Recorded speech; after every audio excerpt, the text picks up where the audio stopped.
So ito yung napansin ko, ito yung pag-usapan natin is closing via questions. Hindi ko sure kung naano ko to eh. Naituro ko to, alam ko sa Team Genuine Academy, pero hindi ko siya nabigyan ng, hindi ko siya inelaborate. Kasi ito yung palagi niyong tatandaan. Sa Team Genuine Academy kasi, as much as possible, pinasisimple ko siya ng pinasisimple para madaling gawin. Kasi may kasabihan na complexity is the enemy of execution. The more na complex, the more na ang hirap intindihin yan, the more na hindi mo gagawin yan.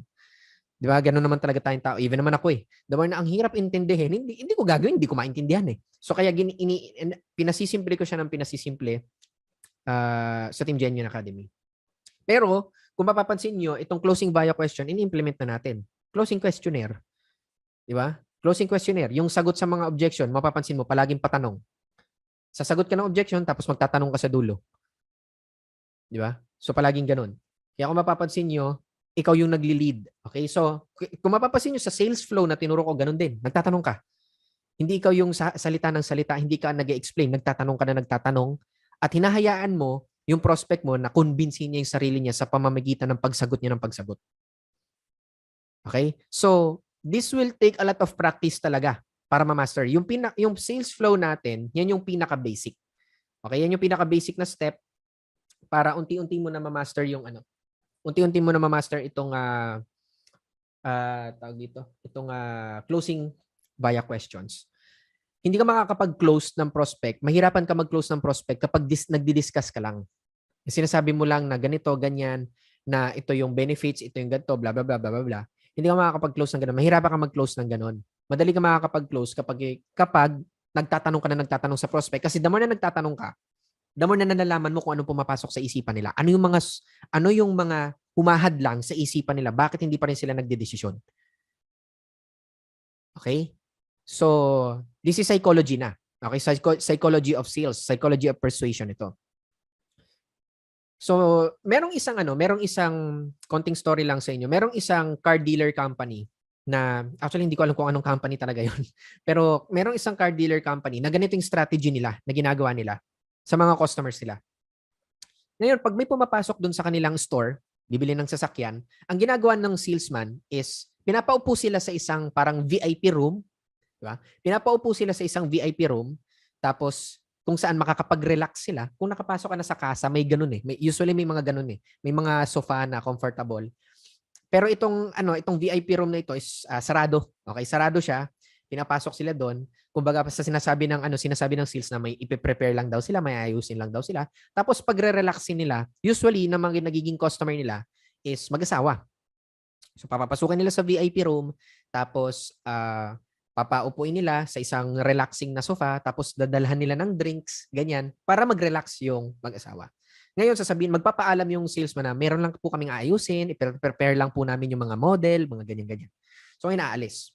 So, since nakasarado yon, okay, nakasarado yon, ang ginagawa usually ng mag-asawa is nag-uusap yung dalawa. Kasi sarado naman yung kwarto, nag-uusap yung mag-asawa, nakita mo ba yung ganitong model? Ito yung tinitingnan natin kanina. Mukhang maganda yun. Tapos, nag-uusap yung mag-asawa tungkol sa gusto nila.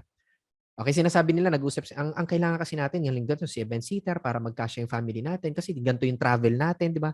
So, tapos nagtitingin sila dun sa brochure ng mga sasakyan.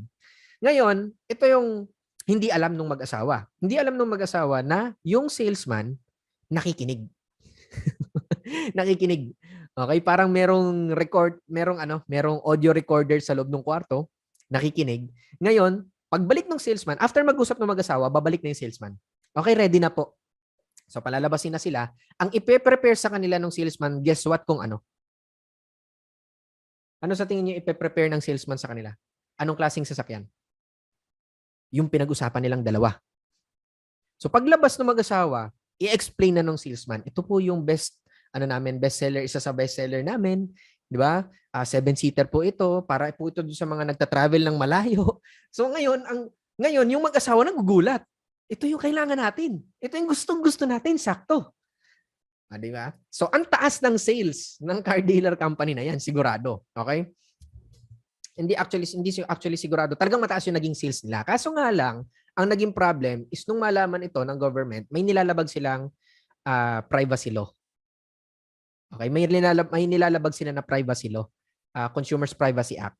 So, pinagmulta sila nung malaman yun. Bawal pala yun. So, hindi natin pwedeng gawin yon. Ngayon, meron tayong another way para malaman kung ano pumapasok sa isipan ng prospect natin. Yun ay sa pamamagitan ng pagtatanong ng mga tamang tanong. So, yun yung palagi niyong tatandaan. Mas madaling kumbinsihin ang taong kinumbinsi na ang sarili niya. Hindi, sa totoo lang tayo, hindi tayo nagkukumbinsi. Nagpo-persuade tayo. Persuasion is medyo, hindi siya art eh. Kasi ang art, unpredictable. Pero meron siyang kahit papanong halong art and science. Ang persuasion. Hindi tayo nagko-convince. Kasi ganito yung convince. Sige na, enroll ka na. Maganda naman kasi 2,500 lang naman eh. Sige na. May money back pa nga eh. Tapos babayaran ka pa 15,000. Diba? Sayang naman yung promo. That is convincing. Pag-convince yan. Diba? Pushy. Namimilit ka. Ang ginagawa natin is persuasion. Persuasion is pulley. Hinahayaan natin na kumbinsin niya yung sarili niya. May kasabihan nga na mas madaling lokohin ng tao kesa ipaalam sa kanya na naloko siya.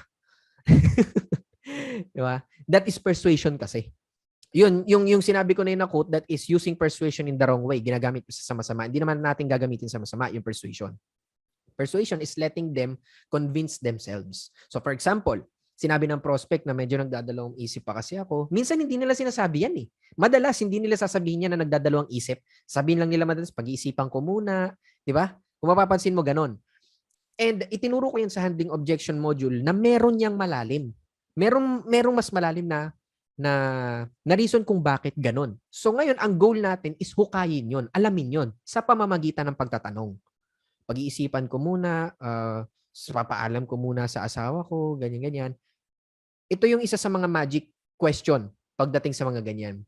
Ano pa ba yung pinaka-pumipigil sa'yo para mag-enroll? That is number 1. Ilista nyo yan. Number 2 na question is, kapag nagsimula ka ng kumita dito sa Team Genuine Academy, let's say sabihin na natin mga 50,000 isang buwan, gaano kalaki ang may tutulong nun sa'yo? Okay? That is number 2, magic na question. Number 3, kung sakaling hindi ka mag-enroll dito sa Team Genuine Academy, sa tingin mo, ano yung hindi magandang mangyayari? Take note ha? Ang lulupit ng mga yon. Okay, ang lulupit ng mga question na yon. Number 1 is yung pinag-usapan natin, ano yung pumipigil sa'yo? So, ito para maging klaro. Pag-isipan ko muna. Okay, naintindihan ko, pero gusto ko lang malaman, ano ba yung pumipigil sa'yo? So ngayon, ito, pakinggan nyo. Itong sinasabi ko, itong way ng pananalita ko, this is the tonality na. Ito na yung tonality ng pakikipag-usap. Kasi sa call, may tono kasi eh. And ito yung palagi nyo tatandaan. Pagdating sa body, sa communication, okay, basic communication muna tayo. Pag sinabing communication is two or more person na nag-usap na yung isa nag-deliver, yung isa nakinig. And yung nakinig, dapat naintindihan niya. Kasi kapag hindi niya naintindihan, walang communication na naganap. Yun yung palagi niyong tatandaan. Pag hindi niya naintindihan, alam ba, may sinabi ako sa'yo, hindi mo naintindihan, walang communication na naganap. Kasi walang pumasok na information sa'yo, hindi mo naman naintindihan eh. So, wala din. Hindi mo rin ma-implement kung ano yung natutunan mo. So, ganun pagdating basic communication yan. And pagdating sa pakikipag-usap sa tao, merong 3 ways ng pakikipag-usap sa tao. Okay. Number 1 is through body language. Number 2 is through tonality. Number 3 is through words.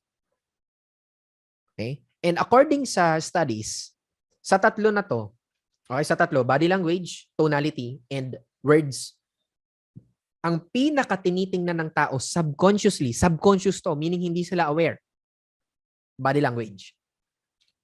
Since nagko-call tayo na, pag video call, makikita yung body language mo. Madalas ba kayo nagbi-video call? Hindi naman yata eh. Puro kayo audio. Right? So, since kung kayo ay nag-audio call lang naman, walang body language, hindi kita. Yung sumunod na is yung tonality. Napakaliit na percentage lang no words. Kaya kung mapapansin nyo, ganito. Napaka-importante na, may kasabihan na, it's not what you say, it's how you say it. Okay? Kasi even mga hayop na iintindihan to. Meron ako napanood na TikTok video na merong lalaki tapos may-ari siya ng aso. Tapos kinakausap niya yung aso, in-explain niya kung yung dito sa sinasabi ko, it's not what you say, it's how you say it. Nararamdaman ng aso, hindi lang aso, pati lalo na tao, nararamdaman ng tao, yung naiintindihan ng tao is hindi kung ano yung sinasabi mo, kung hindi kung ano yung pinararamdam mo sa sinasabi mo. So for example, sasabihin ko sa iyo ng ganito, alam mo, ang galing-galing mo talaga. Napakalupit mo. Ikaw yung pinakamagaling sa lahat. Ano dating sa'yo nun? Pinupuri kita ah. Di ba? Baka maging sagot mo sa akin, ba't ka galit? It's not what you say, it's how you say it. O, another example. Alam mo, sa lahat na nakilala ko, ikaw yung pinakatanga. Pero okay lang yan. Kasi marami na naman taong mga katulad mo. Sa umpisa, medyo kalmado pa eh. Pero later maririnig, ano? Ano sinabi mo? Kasi kalmado eh. It's not what you say, it's how you say it.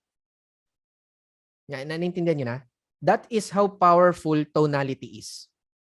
Tonality. Yung tono ng pakikipag-usap mo, yung tono ng pananalita mo. Kaya nga tinuruan ko kayo. Alam ko tinuro ko to sa inyo or kung hindi man, yung ibang coaches na nagturo sa inyo, yung call center. Natutunan ko to sa call center kahit hindi ako nag-call center. Narinig ko lang sa kanila. Yung tinatawag na smiling voice. Na pag nakikipag-usap ka, nakangiti ka. Literal na nakangiti ka. Kahit wala naman nakakakita sa'yo. Hello. Kasi pagka nakangiti ka, yung emosyon ng pananalita mo, masaya. Hindi, iwasan nyo yung excited. Hindi excited ang kailangan natin. Ang kailangan natin is calm, masaya. And yun, calm and masaya. Hindi excited. Pero pag excited, hi, ako nga pala si Carl. Ang saya-saya natin ngayon. Hindi yun ang goal natin na ang weird nun. Okay, parang abnormal nun pag narinig ka nila na ganun. So, yung mga sasabihin ko sa inyo, ito na yung tamang tonality. Bukod sa, pag sa chat, wala eh. Walang tonality, walang body language. Words lang talaga doon. Kaya ang pinaka-ginagamit natin doon is emojis. Okay, emojis. Pero pag nakikipag-usap ka through calls, kung ano yung ituturo ko sa inyo, ito na mismo yung tonality ng pakikipag-usap sa kanila. Okay? So, balik tayo doon sa sinasabi ko. Number 1 is yung ano yung pumipigil sa'yo. So, for example, hi, ako nga pala si Carl and ito ba si di ba binabanggit mo na yung pangalan niya? Ito ba si Bogart Dimagiba? Yes, si Bogart Dimagiba ito. Sino to? Ako nga pala si Carl, isa ako sa mga admin ni Coach Carl Serrano. And nakita ko na nag-check out ka, hindi nag-check out, sorry. Nag-fill up ka sa form. Okay, nag-fill up ka sa form para mag-enroll sa Team Genuine Academy. Pero hindi ko sure kung nakapagbayad ka na o hindi. Nakapagbayad ka na ba sa enrollment fee? Sasabihin niya hindi. Hindi pa eh. Okay, tanong ko lang, ano pa ba yung pumipigil sa'yo para mag-enroll na ngayon? Kasi sayang naman yung promo natin. Pwede ko bang malaman? Kaya magsasabi yan. So kung ano man ang maging objection niya, it doesn't matter kung ano maging objection niya. Ang kailangan mo malaman, kaya kailangan makabisado mo yung nasa objection list. Okay, take time para mag-review ka ng ganun. Hindi mo kailangan ma-perfect agad. Ang kailangan lang is nag-aaral ka. And ito yung maganda kasi, ito yung maganda pagdating sa calls. Pag nagko-call ka, pwedeng nakaharap ka sa monitor eh. Tinitingnan mo yung sales flow, binabasa mo yung script. Pwedeng nakaharap ka sa monitor eh. Di ba? Habang may kausap ka, kiniklik mo, teka lang, nasa na ba? Di ba? Pwedeng ganun eh. Huwag mo na ipaparinig sa kanya, syempre. Hindi ka man niya nakikita. So, itatanong mo sa kanya, doon natin malalaman kung ano yung pinaka-pumipigil sa kanya. Okay, kaya kailangan kakabisadoy nyo. Hindi naman lahat ng nasa objection list sinasabi nila eh. Ano yung pinaka-common? I-chat nyo dyan. Ano yung pinaka-common mo na naririnig na excuse or objection or question ng prospect mo? Madalas, wala pa akong pera. Diba? Wala pa akong pera, wala akong pera, wala pang budget, nagastos ko, nagka-emergency, anything na may kinalaman doon sa pera. Okay? Another is yung pag-iisipan ko muna. Diba? Yung mga pag-iisipan ko muna. Yung mga pag-iisipan ko muna, yun yung aalamin mo. Okay, yun yung, actually meron naman tayong handling objection na script about doon. Yun yung aalamin mo. And ito yung palagi yung tatandaan. Pagdating doon sa mga objection, ikaw palagi nagtatanong. Sa pamamagitan ng tono mo. It will take a lot of practice, uulitin ko. Kaya wag niyong i-pressure yung sarili mo, kailangan maging magaling ka agad. Hindi. It will take a lot of practice, kaya kailangan marami ka talaga natatawagan. So, aalamin mo kung ano yung pinaka-pumipigil sa kanya para mag-enroll. Doon lalabas yan. Lalabas yan. Sasabihin nila sa'yo kasi wala pa akong pera. Yun yung pinakamadalas na objection. Okay, naintindihan ko. Kailan ka ba magkakaroon ng pera para makapag-enroll? Ito ha, napaka-importante nito. Itong mga sinasabi ko sa inyo, madali lang naman kasing kopyahin. Pero kung sablay kasi yung mindset mo, it doesn't matter kung ano sabihin mo, lalabas sa tonality mo yung mindset mo eh. Nararamdaman nila yun subconsciously. Kaya di ba yung sinasabi ko kanina, it's not what you say, it's how you say it. Kaya importante na pinapractice mo sa mindset mo yung ganito. Yung belief mo pagdating sa opportunity natin. Naniniwala ka ba talaga na kaya ng Team Genuine Academy na matulungan yung prospect mo na matupad yung mga pangarap niya? Kasi kahit pag may bahid ka ng duda, nararamdaman nila yun. Yung mga magagaling mag-close dito sa atin, wala silang ganun. Alam nila na matutulungan ka. Alam nila na matutulungan yung prospect nila ng Team Genuine Academy. Hindi ba? Ang dami nang kumikita ng malaki sa Team Genuine Academy. At isa pa, ako yung nagtuturo doon. Ako. Sino ba ako?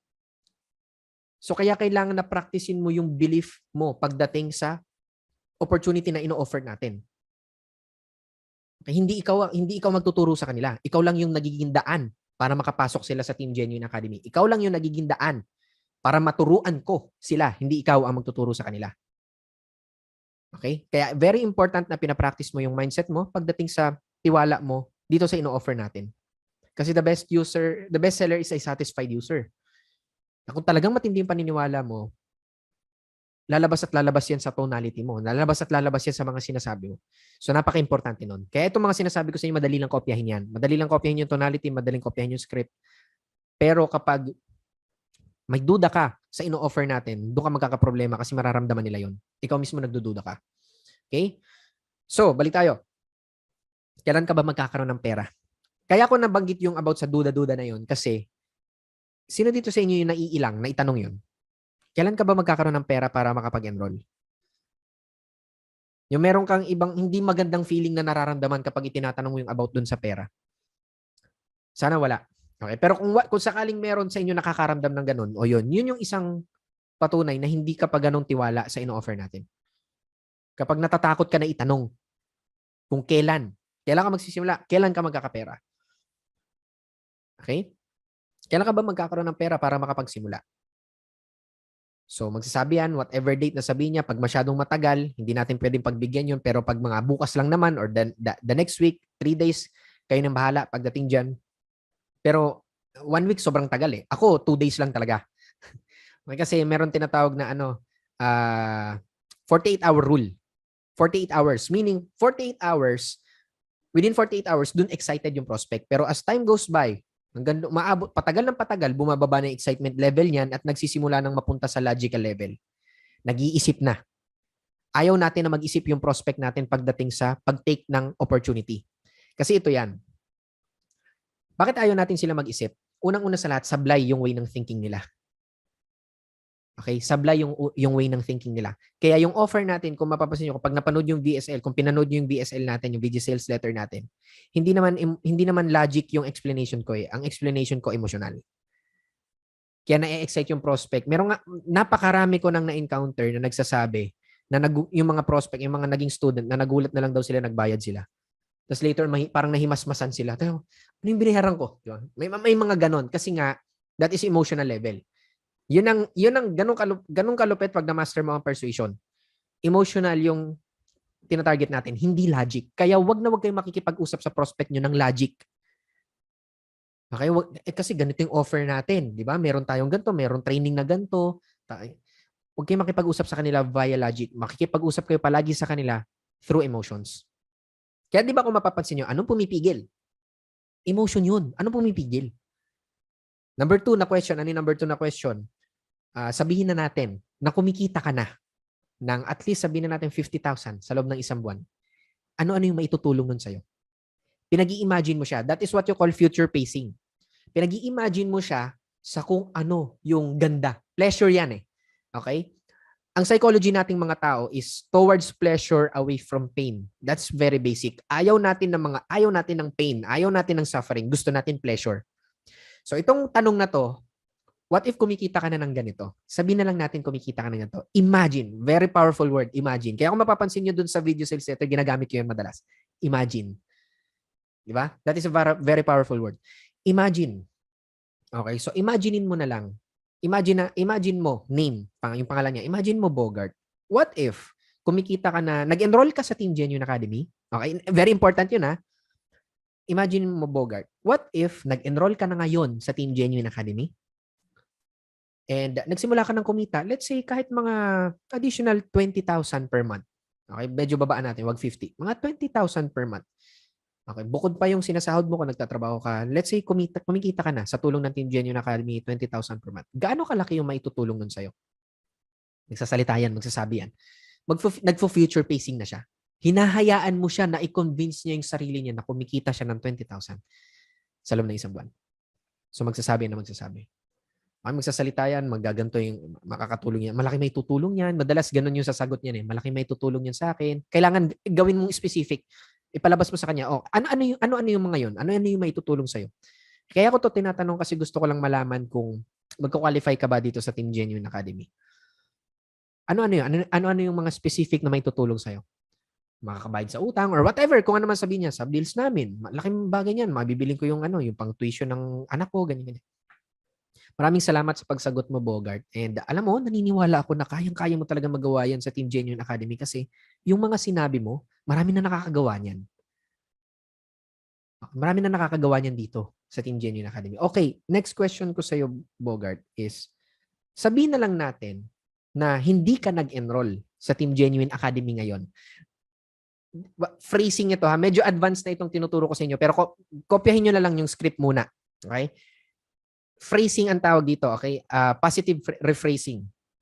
Ibig sabihin, kung mapapansin mo, instead na sabihin ko sa kanya na, yun yung ikatlong question, di ba?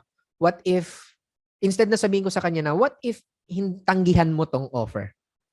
Di ba? Pwede ko sabihin na ganun. Or what if i-reject mo tong offer? Hindi yun ang sinabi ko. Ang sinabi ko is, what if hindi ka nag-enroll ngayon sa Team Genuine Academy? Ang utak natin, hindi man na, ang subconscious natin, sa persuasion, yung subconscious yung tinatarget natin. Hindi naman yung conscious mind nila. Kasi yung subconscious na nagde-decide. Yung subconscious, kaya nga sabi ko di ba sa inyo, hindi dapat nag-iisip ang prospect. Hindi nyo dapat pinag-iisip ang prospect ng matagal kasi ang nangyayari, sablay yung way ng thinking niya. Yung subconscious na, ang nangyayari, yung conscious mind na nyo yung nag-iisip, which is sablay yun. Ang goal natin is ma-persuade natin, ma-close natin yung subconscious mind niya through emotions. Kasi yung subconscious mind is the emotional mind. Kaya una, tinanong natin anong pumipigil. Ikalawa, tinanong natin kung itong mga tanong na kung ano pumipigil is kapag hindi pa siya nag-enroll. Okay? Pero pag mag-enroll na, hindi nyo na kailangan itanong to. Mag-enroll na eh. Kung ano-ano pa sasabihin mo, pag-enrollin mo na. Wag ka na magsalita na kung ano-ano pa. Okay, tatanong mo na lang sa kanya, okay, anong oras? Kasi para ma-follow up kita and mag-guide kita sa kasunod na step na gagawin mo para matulungan kita na makapagsimula na. Yung kapag mag-enroll na. Pero pag hindi pa nag-enroll, ito yung mga tanungan. Ano yung pumipigil? Okay, sasabihin niya, ganito yung pumipigil. Okay, next question. Kailangan, sa simula, iti-take note mo yan kasi baka hindi mo maalala eh. Yung mga pumipigil sa kanya. Simple lang, take note mo lang mabilis. Okay, tatanungin lang kita, Bogart. Second question natin. Try to imagine this. Okay? Subukan mo na imagine to. Mas maganda Tagalog eh. Subukan mo na imagine to. What if nag-enroll ka na sa Team Genuine ngayon? Okay, nagbayad ka na ng 2,500 pesos and sabihin na lang natin after 2 months or 3 months, nagsimula ka ng kumita ng 10,000 per month. Gaano kalaki may tutulong nun sa'yo? Di ba? So yan, nandiyan na tayo. Nagsabi na siya, ganyan-ganyan. Doon sa third question. Okay, what if ganito naman? Okay, ganito naman, Bogart. What if, hindi mo na sasabihin yung pwede mo pa rin sabihin yung imagine, doesn't matter. Okay, what if ganito naman? Try mo naman i-imagine ito, Bogart. Hindi ka nag-enroll sa Team Genuine Academy ngayon. Hindi ka nagbayad ng 2,500 pesos. So, ulitin ko ha, bakit yun? Bakit yun yung way ng pananalita? Bakit ganun yung words? Yung subconscious mind, hindi naman na naiintindihan ng hindi at oo. Kaya pag sinabi mo sa subconscious mind mo, kaya wag mo sasabihin sa subconscious mind mo na, hindi ako susuko, I will never quit. Hindi naiintindihan ng subconscious mind mo yung hindi, yung never, hindi niya naiintindihan yan. Ang naiintindihan niya lang yung quit, susuko, yun lang naiintindihan niya. Kaya yung mga mahilig magsabi ng, I will never quit, yan yung mga unang nagko-quit. Kasi hindi naman naiintindihan ng subconscious mind yun eh. So instead, baguhin mo yung word, Magtutuloy-tuloy lang. Kaya kung mapapansin mo yun ang bukang bibig ko, yun ang mga post ko, tuloy-tuloy lang. Tuloy-tuloy lang. Hindi ko sinasabi sa'yo na huwag kang susuko. Ang sinasabi ko sa'yo, tuloy-tuloy ka lang. Positive rephrasing ang tawag doon. So, yun yung reason ko bakit sinabi ko na imagine mo na what if hindi ka nag-enroll ngayon sa Team Genuine Academy, hindi ka nagbayad ng 2,500 pesos. Wag mo na bibigyan ng diin yung hindi. So, ganito yung tonality, ganito yung phrasing yan. Try mo naman, Bogart, i-imagine to. What if hindi ka nag-enroll ngayon sa Team Genuine Academy, hindi ka nagbayad ng 2,500 pesos, and kung ano yung kasalukuyan mo na buhay ngayon is nagpatuloy lang, okay lang ba sa'yo yung ganon? Yung walang nagbabago, walang nangyayari? Okay lang ba? Masaya ka ba kung ganon? Hindi ba malungkot yun? So, pinapa-imagine mo. Yung kanina is toward pleasure. Yung isa is toward pain. Ngayon, ito yung tanong ko sa inyo. Sa tingin nyo, sorry, palagi ko na lang tinatamaan to. Okay, sa tingin nyo, ano yung mas powerful na emotion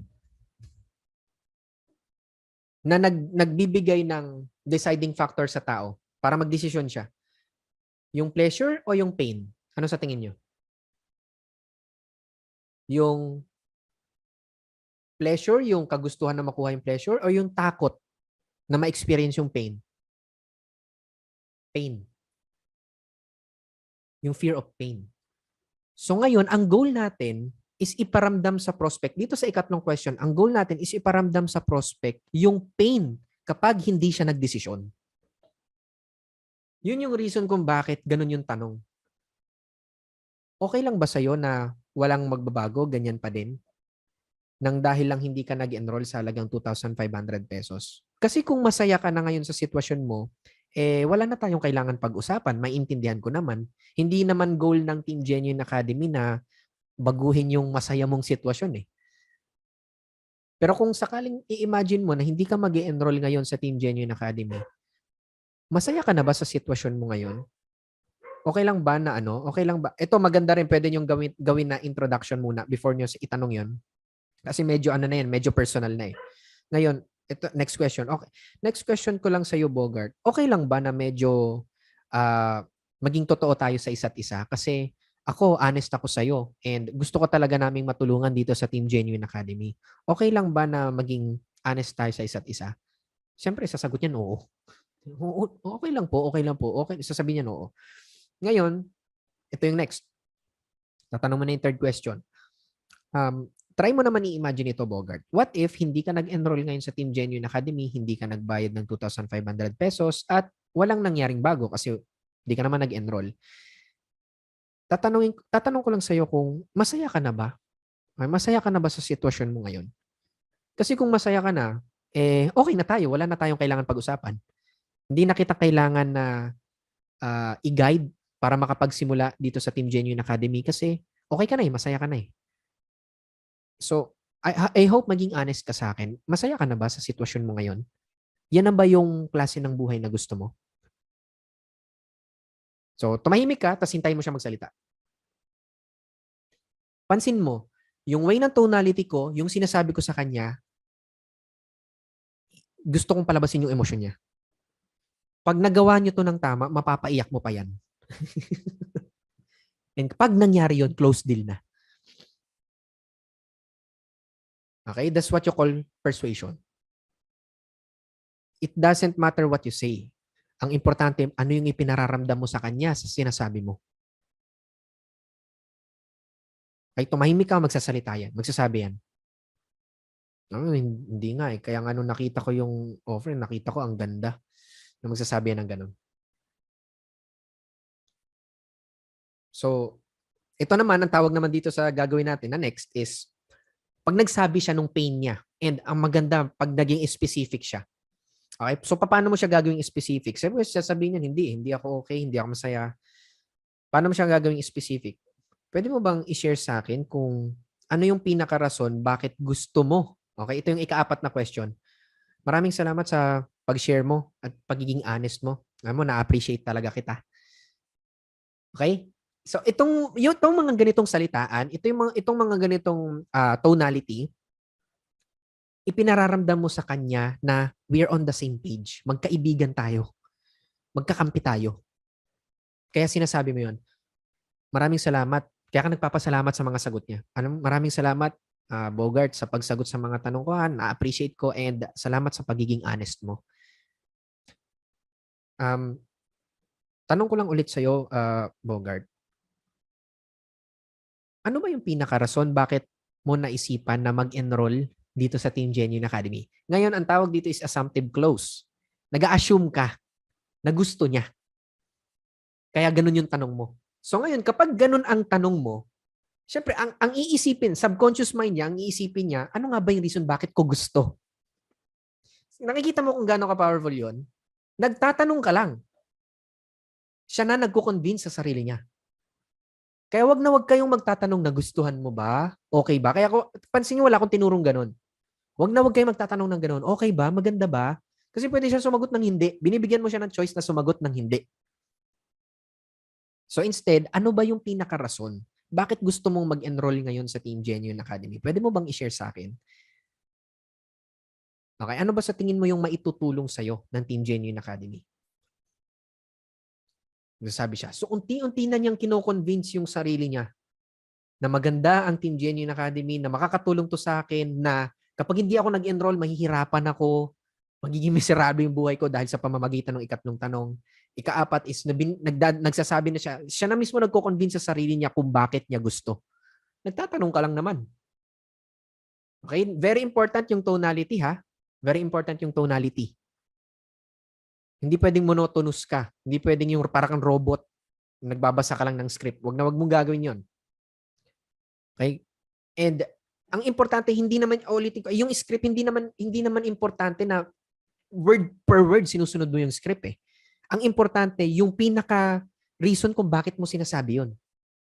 Kaya nga sinasabi ko sa inyo paunti-unti bakit ganun yung sinabi ko. Kasi gusto ko na maintindihan mo. Kasi kapag naintindihan mo kung bakit mo siya sinasabi, kaya mo mag-create ng sarili mong script.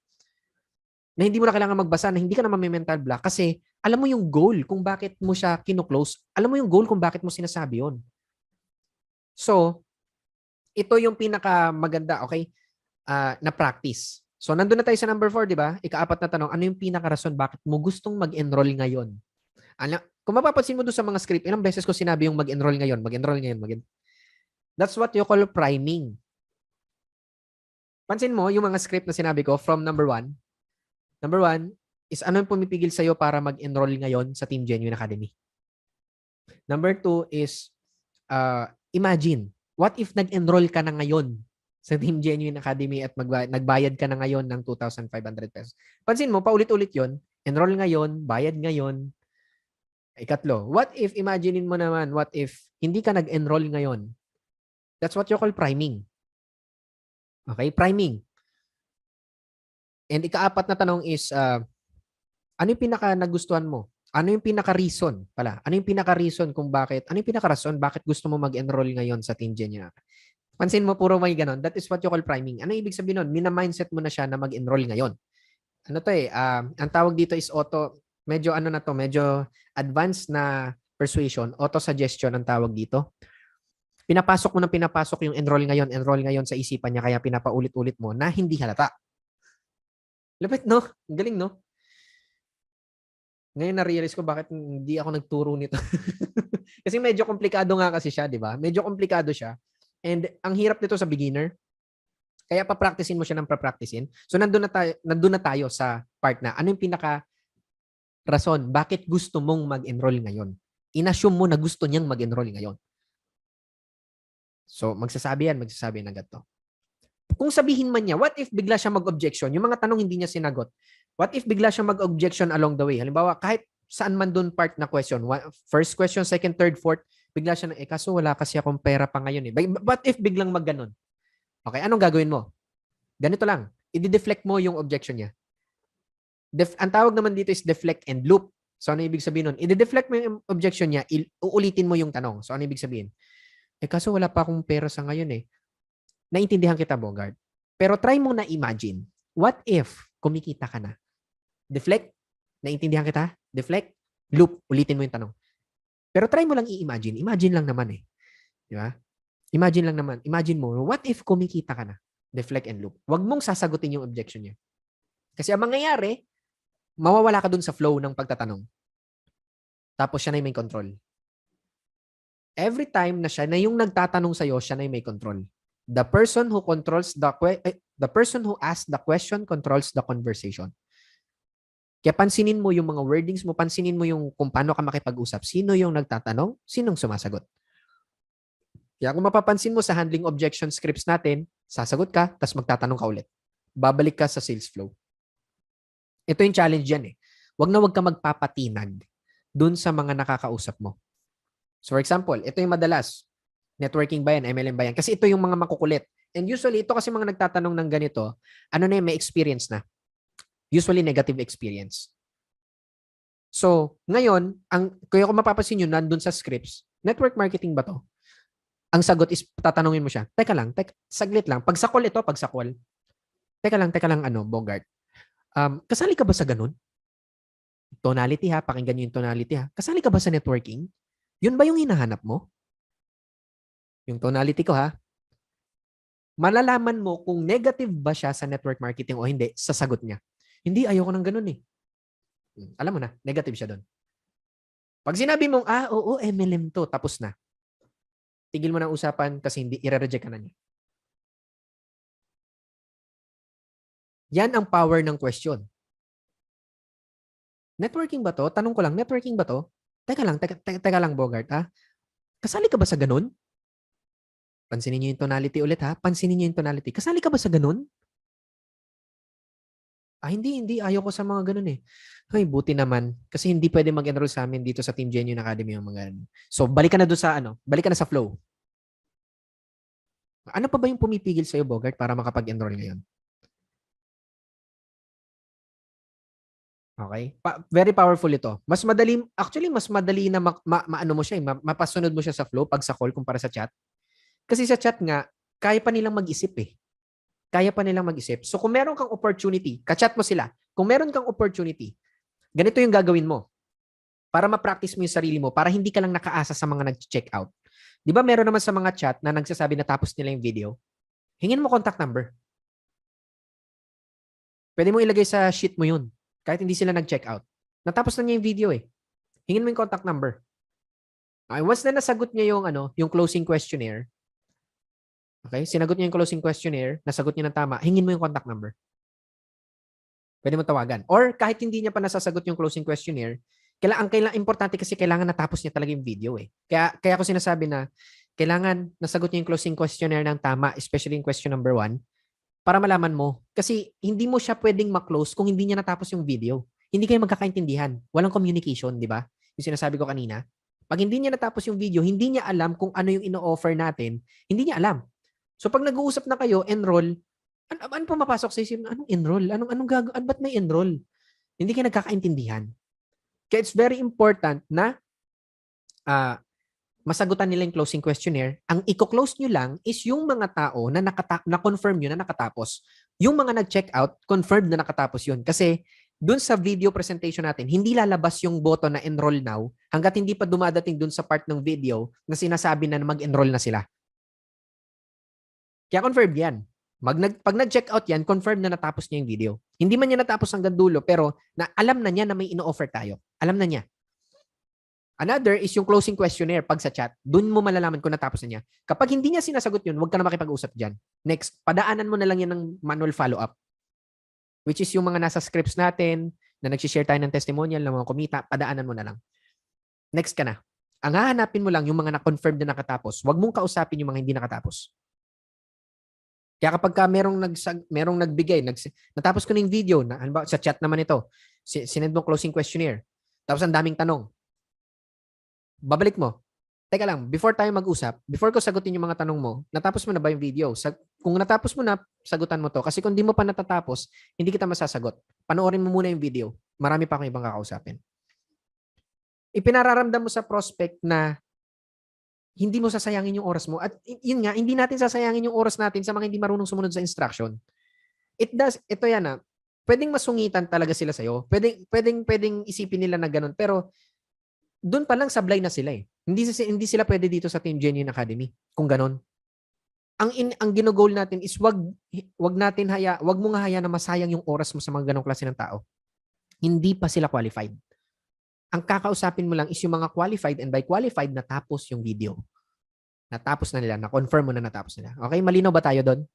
Huwag mong kakausapin, huwag kang sumagot na sumagot sa mga tanong na hindi pa nila tapos, hindi mo confirm na natapos na nila. Okay? So, balik tayo doon. Doon sa flow kanina, nandun na tayo sa question number 4, ano yung pinaka-rason bakit gusto mo? So, magsasabi niya ng mga sasabihin niya. Okay. So, yun, tatanungin mo na. Okay, kailan mo gusto magsimula? Ready ka na ba magsimula? Hindi, mas maganda yung tanong na hindi kailan eh. Ang mas maganda tanong, ready ka na ba magsimula ngayon? Ready ka na ba mag-enroll ngayon? Okay? Or, hindi, mas maganda pala ito. Sorry. Naitanong mo na yung 4, nakuha mo na yung sagot niya, diba? Nalaman mo na yung emotional level. So, ito yung magiging sagot mo sa kanya. Okay, Bogart, sa tingin ko, ready ka nang mag-enroll ngayon sa Team Genuine Academy. Ready ka na bang magsimula ngayon? Huwag mo tatanungin kung kailan. Ready ka na ba magsimula ngayon? Yun ang keyword ngayon. Diba? So, lalabas na yung mga objection yan. Wala pa akong pera, bla bla bla, ganyan. So, pagka yun yung madalas na objection yan, wala pa akong pera. So, dito ka napapasok, dito mo na itatanong, okay, naintindihan ko, kailan ka ba magkakaroon ng pera para makapagsimula na ngayon? So, kapag nagsabi yan ng more than 2 days, ako kasi more than 2 days kasi nga yung emotional level eh. Ngayon, na-prime mo na yung emotion niya eh. Napataas mo yung emotion niya eh. Ito palagi yung tatandaan. The more na tumataas ang emotion ng tao, ng prospect, the more na bumababa yung logic. The more na tumataas yung emotion, mabilis sila mag-decide. The more na bumababa yung emotion, tumataas yung logic. The more na tumataas yung logic, no, nag-iisip na yan kung bakit hindi siya mag-enroll. So ang goal natin, kaya tayo nagko-close, kaya natin pinapatapos yung video presentation, kaya natin kinakausap na tamang tonality, pinabababa natin yung logic, pinatataas natin yung emotion para mabilis sila mag-decide. Hindi ito, yung iba baka isipin nyo, hindi ba manipulation yun kasi tinitake advantage natin yung emosyon nila? Hindi. Kasi sablay nga yung logic nila. Ito ha, para sa inyo, especially kayong mga nandito na sa Team Genuine Academy, kayong mga matatagal na sa Team Genuine Academy. Ito yung tanong. Kung hindi ka nag-decide based on your emotion, kasi madalas nga naman nasasabi ko yun, di ba? Huwag ka mag-decision base sa emotion. Pero pagpasok mo na yan dito sa Team Genuine Academy, okay? Kung hindi ka nag-desisyon, kung hindi mo naramdaman yung excitement, kung hindi mo naramdaman yung pag-asa, kaya ka nag-enroll dito sa Team Genuine Academy. Kasi ito yung palagi yung tatandaan. We buy through emotion and justify through logic. Ibig sabihin nun, kaya tayo nagde-decide na bumili ng kahit anong bagay, we buy through logic. Emotion. Gina-justify na lang natin through logic. Kaya kung mapapansin nyo yung mga kababaihan madalas, mabiktima ng ganito, pag pulang-pula yung mall, di ba? Ano ibig sabihin ng pulang-pula yung mall? Ang daming nakasabit na pulang-pula. Ano yung mga magic 4-letter word? Sale. Di ba? Sale. Puno-puno ng pula. Di ba? Kung ano-ano pinagbibili usually ng mga babae. Dahil hindi lang ng mga babae, actually kahit mga lalaki. Tapos, pagkabili nila nun, di ba? Ewan ko, naka-experience nila ng ganun, bumili ng isang bagay, tapos nung nakita ng asawa, ba't ka bumili ng ganyan? Meron na tayong ganyan. Naka-sale eh. Nag-justify through logic. Naka-sale. Pero hindi naman reason yung sale eh. Yung emotion mo, nadala ka kasi sale. So, we let them na decide to take action through their emotions. Why? Kasi kung ikaw ginamit mo yung logic sa pag-enroll sa Team Genuine Academy, wala ka ngayon dito. Wala ka ngayon dito. Kung yung logic mo yung ginamit mo, kung totoong logic mo yung ginamit mo, hindi ka nag-enroll. For example, naalala ko si Ryan, yung kwento ni Ryan, na na-scam siya before sa network marketing. Tapos nakita niya yung Team Genuine, nabuhayan siya ng pag-asa. Correct me if I'm wrong na lang, Ryan. Ito yung naalala ko sa kwento mo nung nag-sales rally. Nabuhayan siya ng pag-asa na pwede mo palang gawin yung negosyo sa ethical na pamamaraan. Di ba? Keyword, nabuhayan, nabigyan ng pag-asa. Nabuhayan ng pag-asa. Tama ba yun? Nagkaroon ulit ng pag-asa. Pag-asa is emotion, hindi yan logic. Kaya siya nag-decide na mag-join ulit. Kung ginamit niya yung logic niya, ganitong iisipin ni Ryan, no? Scam lang din naman yan, katulad nung isa. Pare-pares lang naman yan. Nagigets mo? Nagigets nyo? Kaya hindi natin sila pinagdedesisyon ng logic kasi sablay ang logic nila. Dahil sablay ang logic nila, hindi natin sila matutulungan kapag hinayaan natin na magdesisyon sila through their logic. Kaya emosyon yung ginagamit natin. Kung ikaw nag-decide ka ng logic, nasan ka ngayon? Wala ka dito sa Team Genuine Academy, ano ginagawa mo ngayon? Nagigets mo? Nat- kung nag-decide ka through your logic at hindi ko ginamit yung emosyon mo para mag-decide ka or kung sino man na nag-close sa'yo dito sa Team Genuine Academy, nasan ka ngayon? Saan ka pupulutin? May pangarap ka pa rin kaya ngayon? Naiintindihan mo ba? Hindi ka namin matutulungan kung hindi namin ginawa yun. Hindi naman kami nagsinungaling sa'yo. Hindi ka naman namin niloko. Ginawa naman namin kung ano yung tama. Ginamit namin yung emosyon mo para makapag-decide ka. Kasi kung gagamitin namin yung logic mo, sablay ka nga. Sablay nga yung logic mo. Hindi ka namin matutulungan. So that's the same with you pagdating sa prospect mo. You are using their emotion kasi sablay ang logic nila. Hindi nila pwedeng pagkatiwalaan logic nila, pero hindi naman natin pwedeng sabihin sa kanila yun eh. Alam mo, makinig ka sa akin, sablay kasi logic mo eh. Hindi mo naman pwedeng sabihin sa kanya yun eh. Mas lalong hindi yan ng gano. Kasi yung ganong pananalita, that is a negative emotion eh. Naintindihan nyo ba? Nagigets nyo ba yung sinasabi ko? O sabihin nyo kung hindi nyo nagigets kasi ipapaliwanag ko palalo. Magsabi kayo kung hindi nyo naintindihan.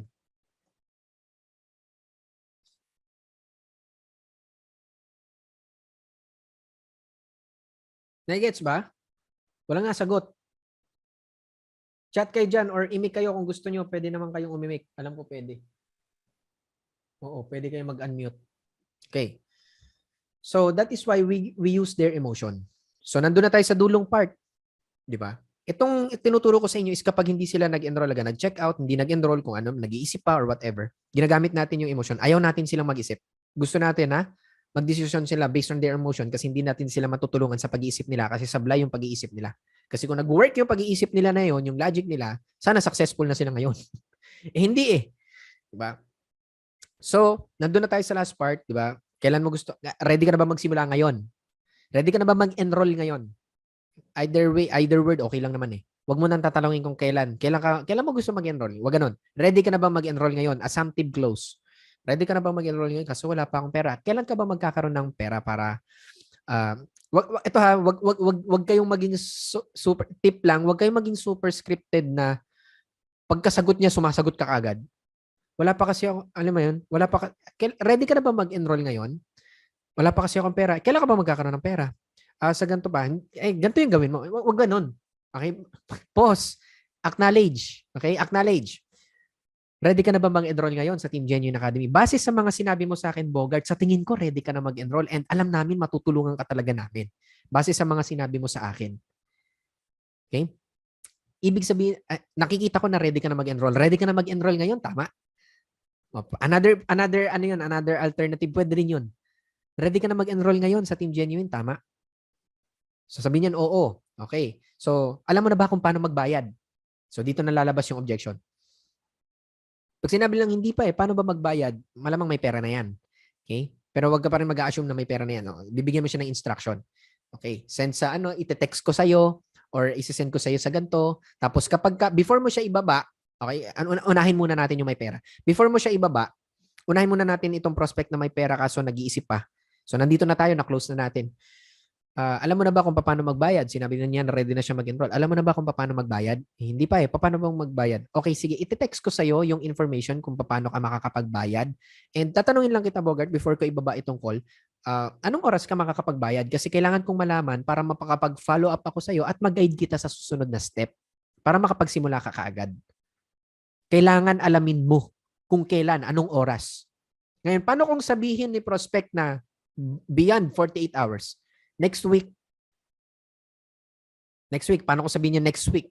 Ang promo natin, di ba, one day lang naman. So, ganito yung isasagot mo pag sinabi niya mas matagal ng 2 days or 1 day, mas matagal ng 1 day. Pag hindi pa ngayon.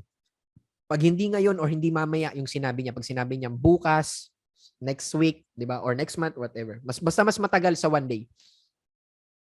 Naku, Bogart, medyo may problema lang tayo dyan. Wala na kasi yung promo natin na 2,500 pesos kapag pinaabot mo pa ng matagal. Okay, by the way, para sa mga manunood ng recording nitong video na to, sa ngayon 2,500 pesos yung enrollment. Tataas kasi to in the future. So, kaya 2,500 yung ginagamit ko.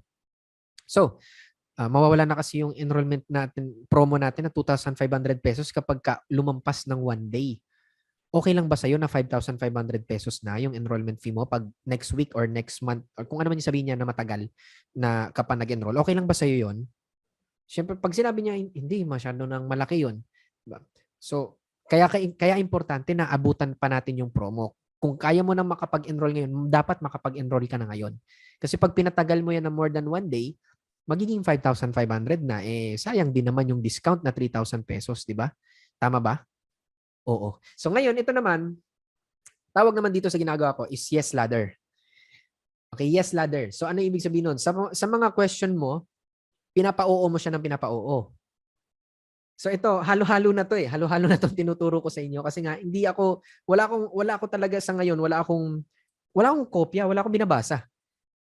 Ano to? Subconscious ko na to. Okay, itong mga sinasabi ko sa inyo. Yes, ladder. Tama ba? Tama ba? Pinapa-oo mo siya. So dapat yung tanong mo, oo yung sagot niya. Naalala ko tuloy sa product, ginagawa namin ito eh.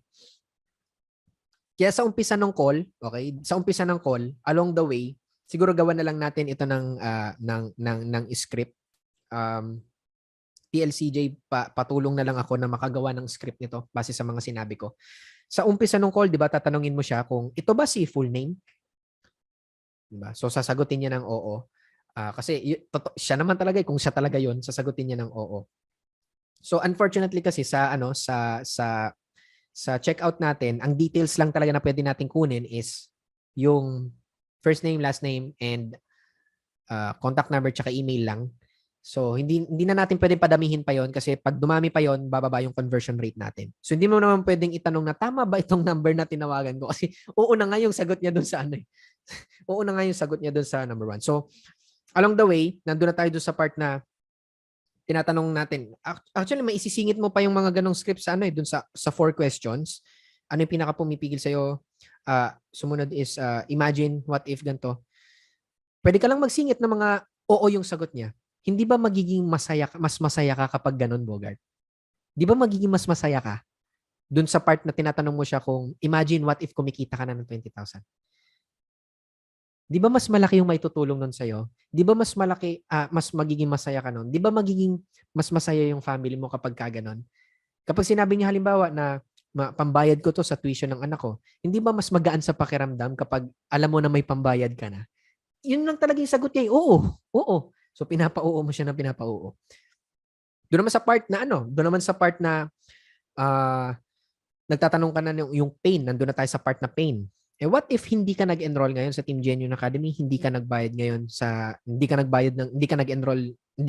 enrollment fee na 2,500 pesos, and nagpatuloy lang na kung ano yung klase ng buhay na meron ka ngayon is ganyan pa din kasi hindi ka naman nag-enroll. Magiging masaya ka pa kapag gano'n? Magiging masaya ka ba kapag gano'n? Okay ka na ba dyan sa ganyang klase ng buhay mo? So, isasagot niya, syempre hindi. Kasi pinaparamdam natin yung pain. Kailangan niya maramdaman yung pain na hindi siya masaya, na hindi maganda yung pakiramdam. Alam mo, naiintindihan. Maraming salamat sa pagiging honest mo, Bogart, kasi sinagot mo yung tanong ko. Salamat, na-appreciate ko talaga yan. And sa tingin ko na seryoso ka talaga na magbago yung buhay mo, tama. So yun yung singit na yes ladder. Seryoso ka talaga na magbago yung buhay mo, kaya tayo magkausap ngayon. Kaya mo pinanood yung video, tama? Yes. Pinapayes mo siya ng pinapayes along the way. And alam mo, naniniwala ako na masipag kang tao. Alam mo, singit lang yan para lang mapayes mo siya. Alam mo, naniniwala ako, Bogart, na masipag kang tao. Base sa usap natin, base sa mga sinabi mo sa akin, naniniwala akong masipag at matyaga kang tao. Tama ba? Yes. Alam mo, naniniwala ako na talagang mahal mo yung family mo. Kung may family siya, ako nabanggit niya na gano'n. Alam mo, naniniwala ako na talagang mahal mo yung family mo, responsable kang ama. Tama ba? Tama ba ako, Bogart? Yes. Di ba? Lalabas mo yung emosyon na niya at the same time, pinagsasabi mo siya ng yes, yes, yes. According sa yes ladder na na formula na to, kailangan mo daw mapasabi ng at least 7 times na yes yung prospect mo para mas madali mo siyang ma-close. Para mas madali siya mag-yes sa dulo. At least 7 times. So kaya sinisingita natin ng mga yes, yes, yes, yes. Ano yung pinakarason? Nandun na sa 4th. Ano yung pinakarason? Bakit mo gusto na mag-enroll sa Team Genuine ngayon? So, kasi gusto ko ng ganito, kasi gusto ko ng ganyan. Alam mo, naniniwala ako na kayang-kaya mong makuha yan. Naniniwala ka rin ba? Yes. Sigurado na kapag ka-inimplement mo yung mga tinuturo ni Coach Carl sa Team Genuine Academy, makukuha mo yan kasi marami nang nakagawa. No, hindi lang naman ikaw, marami nang nakagawa. So, ganun na. So, ngayon, nandun na sa part na, balik tayo doon sa part na tinatanong na natin kung kailan. Diba? Tinatanong na natin kung kailan, ganito, ganyan. So, nandun na dahil sa part, tinatanong natin siya, okay lang ba sa'yo na 5,500 pesos na, hindi na 2,500? So, dito sa part na to, pinaparamdam natin sa kanya yung pain. Pain ulit. Okay? Pain of loss. Na sayang yung 3,000, sayang yung discount. Yan pag hindi niya ginawa ng paraan.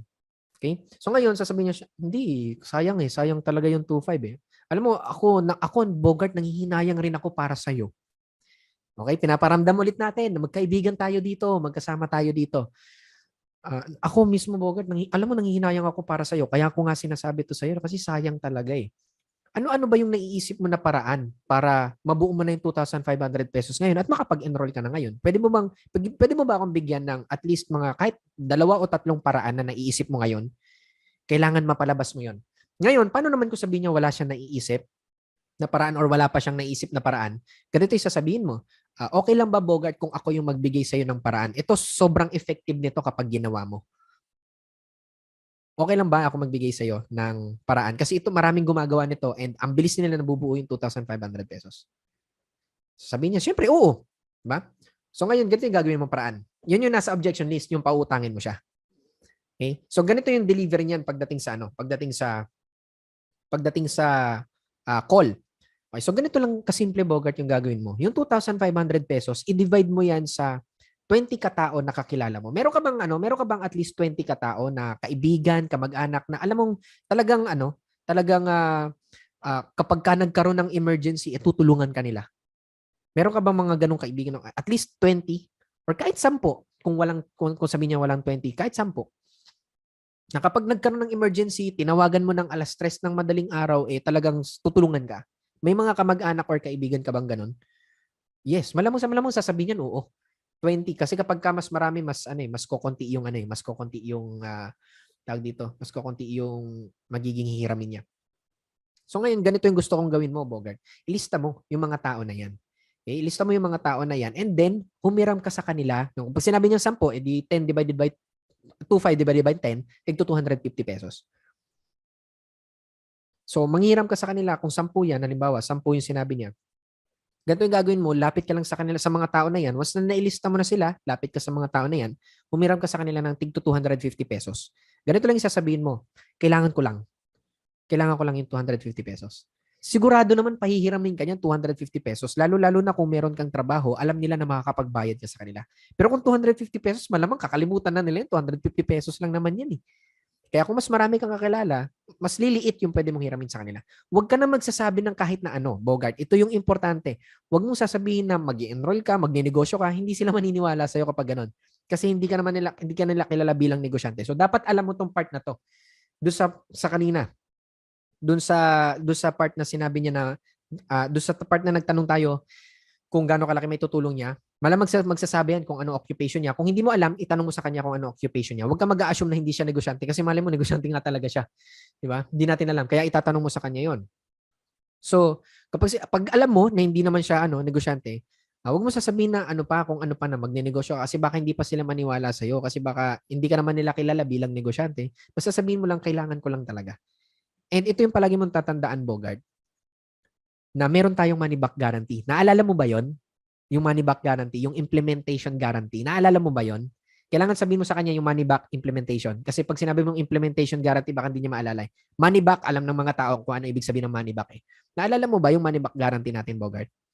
Oo, naalala ko pa yun. Kapag hindi ka daw nag-enroll dito, kapag nag-enroll ka daw ngayon dito sa Team Genuine Academy, tas in-apply mo lahat na natutunan mo within the next 6 months, tapos hindi ka kumita, hindi mo man lang nabawi yung pinang-enroll mo, babalik sa yung 2,500. Tama ba? Naalala mo ba yon? Yes. Pinayes mo ulit siya ng pinayes. So, kaya huwag kang mag-aalala dito sa hihiramin mo. Kasi kapag in-apply mo lahat yung mga natutunan mo sa Team Genuine Academy, siguradong kikita ka. Keyword ha? Keyword yun sinabi ko. Sigurado. Tapos yun yung tonality.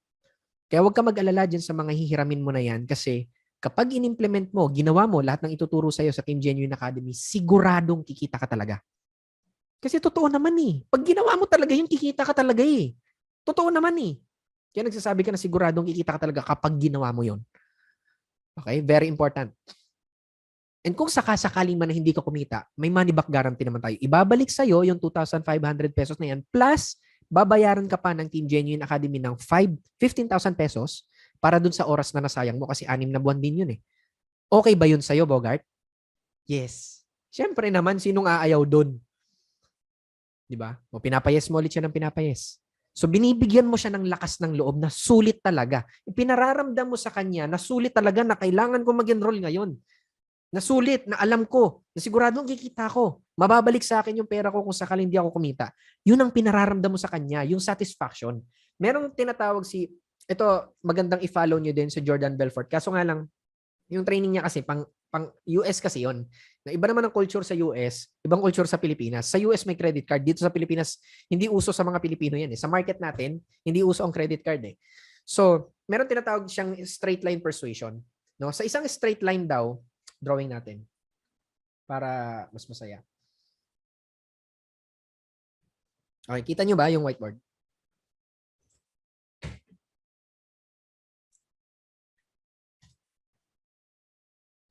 Alright. So, straight line persuasion. Ito yung sinasabi niya. Sa isang straight line, dito yung no, dito yung yes, dito yung maybe. Pag-isipan pa or whatever. Ang goal natin is from no, mapapunta siya dito sa yes sa pamamagitan nung closing via question.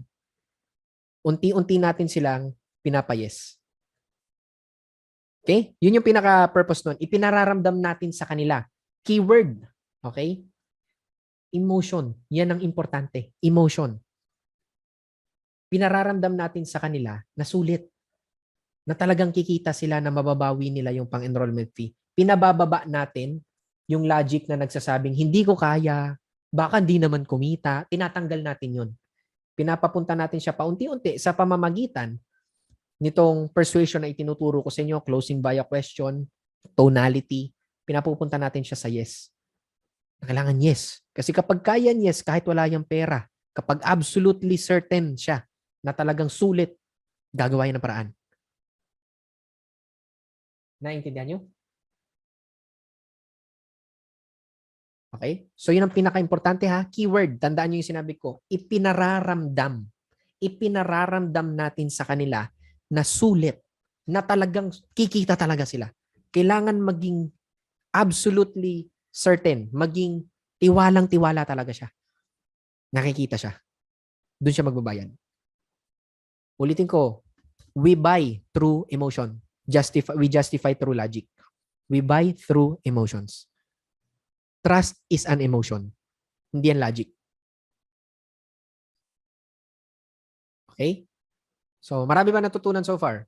Ayos ba? Any question? So, kung may mga tanong kayo, itanong nyo na. Kasi babasahin ko yung mga kinoment nyo.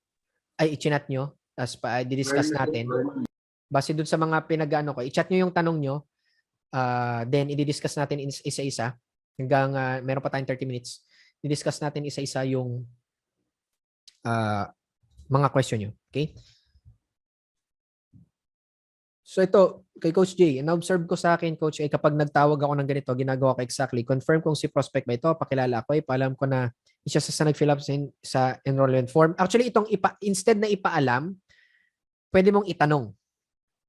Naalala mo ba? Ikaw di ba yung di ba ikaw yung nag-fill up sa form na magi-enroll sa Team Genuine Academy?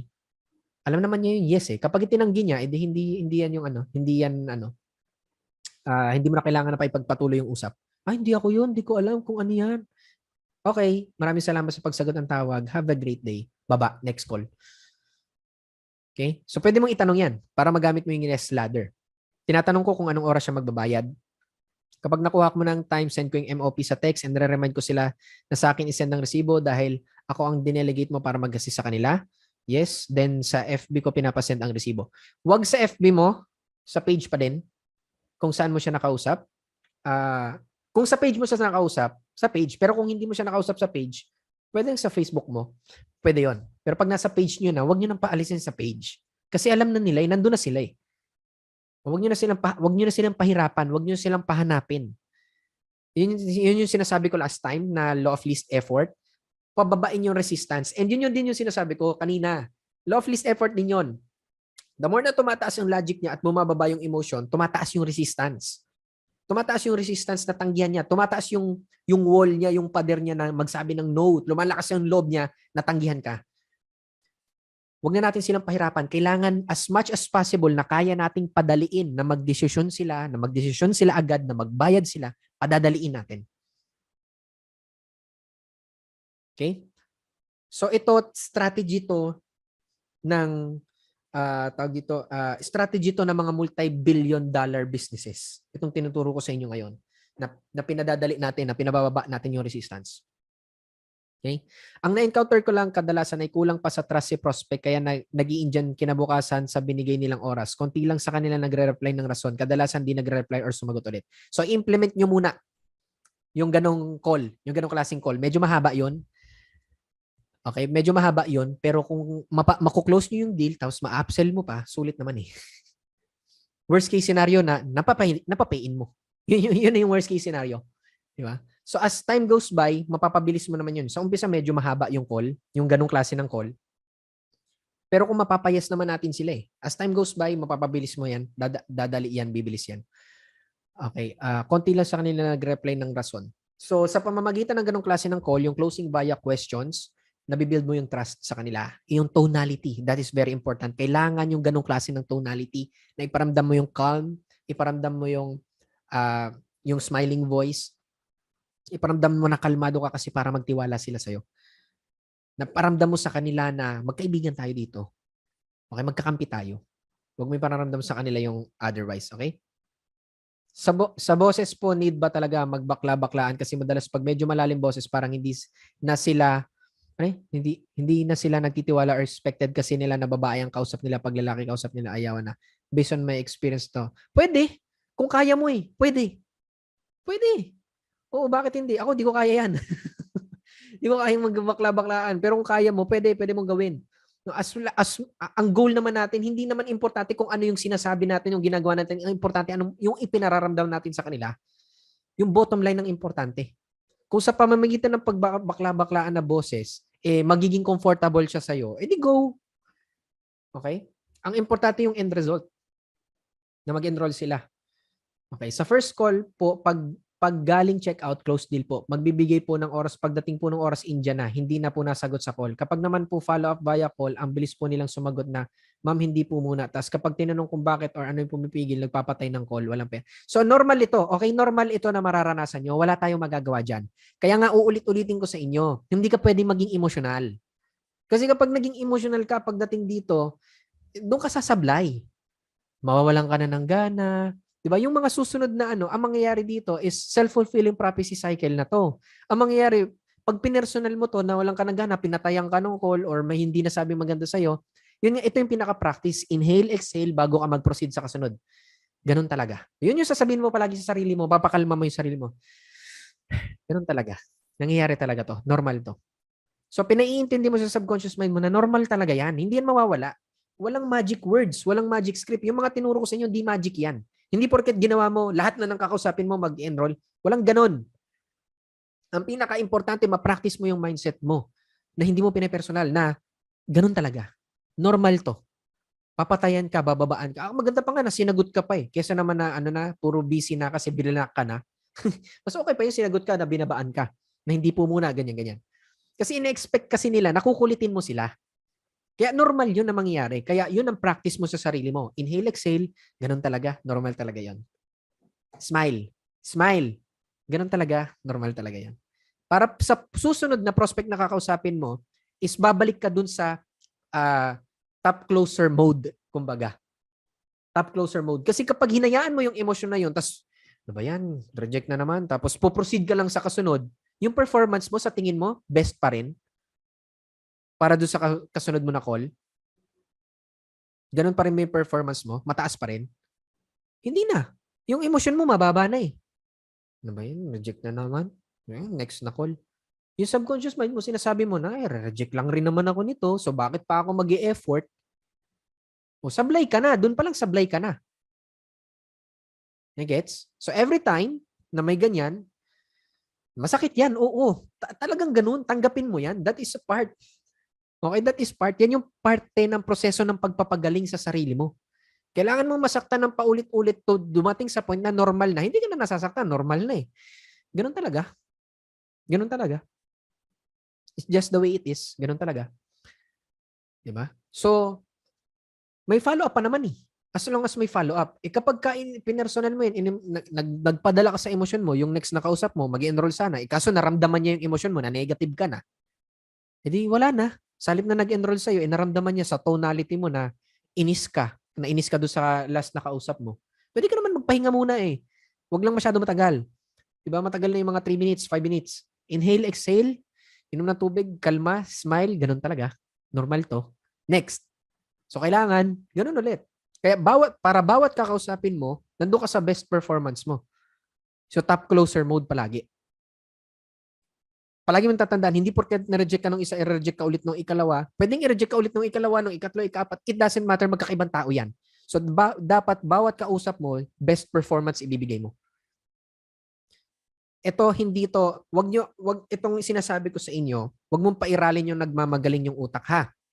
Intindihin niyo yung sinasabi ko, sundin mo yung sinasabi ko. Na inisip, wag niyo munang pairalin yung nagmamagaling yung utak. Kasi yung nagmamagaling yung utak sablayan, katulad ng sinasabi ko kanina. Intindihin niyo yung sinasabi ko, gawin niyo yung sinasabi ko hanggang sa maintindihan mo.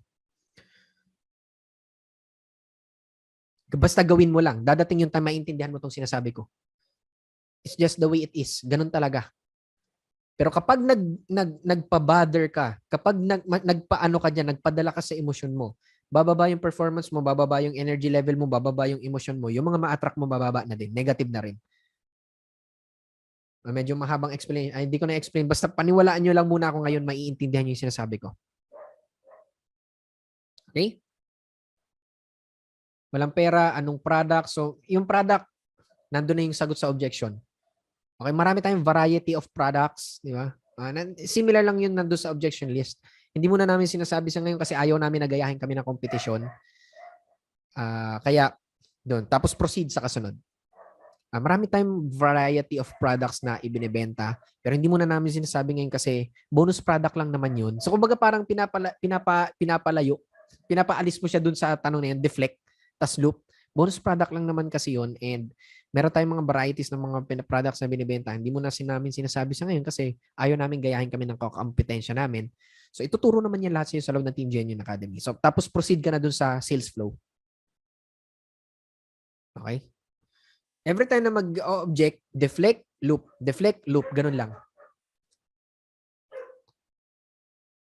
Kaso po, coach, pag nilagay sa sheet, need po my date and time ng checkout. Okay lang naman kahit wala. Or kung ano yung time na kahit wala, okay yan, pwede yan. Diba? Or kausapin nyo lang si TLCJ kung paano yung ganyan. Kung, diba, nakausap mo sa na nag-closing questionnaire. Diba, sumagot sa closing questionnaire, tama yung closing questionnaire. Tatanungin mo siya, gusto mo ba na makausap mo ako via call para at least alam mo na talagang totoo tong negosyo, itong opportunity na sinishare ko sa'yo. Kung hindi naman, okay na magka-chat lang tayo, di okay na, tuloy na lang natin. Pag sinabi niyang hindi, di hindi. Mas maganda, hindi ka na magtatawag. Sinabi niya, sige, pwede tayong call, send mo sa akin yung contact number mo. Tatawagan kita. Kung ang kilala niya ay si Grace or ako yung kausap niya, tee up mo yung sarili mo. Okay, send mo sa akin yung number mo. Tatawagan ka ng isa sa mga admins ko na mag-assist sa'yo para makapagsimula. Itong admin ko na to, isa to sa mga pinakamasipag at magaling kaya siguradong magagabayan ka niyan at mapapagkatiwalaan yan. Kasi ako mismo yung nag-handle sa kanya. Pero pwede nga nun.